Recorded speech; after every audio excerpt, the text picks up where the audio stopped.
This is Daily Coin Wire with your weekly institutional crypto recap. The dominant theme across markets has been consolidation driven by liquidity rather than new information. Crypto traded as part of the broader risk asset complex, with price action constrained by year-end conditions, lighter volumes, and reduced institutional participation. Macro inputs were largely unchanged, leaving markets to respond primarily to structure and positioning rather than catalysts. Bitcoin spent the period rotating within a well-defined range, repeatedly failing to secure acceptance above the upper resistance zone while continuing to find buyers near established support.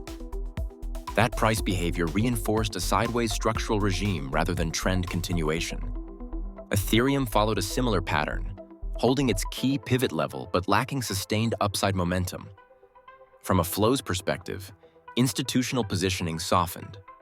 United States spot Bitcoin exchange-traded funds recorded net outflows on multiple sessions, signaling tactical exposure reduction rather than sustained accumulation. Derivatives positioning reflected the same tone, with leverage balanced and funding rates remaining close to neutral.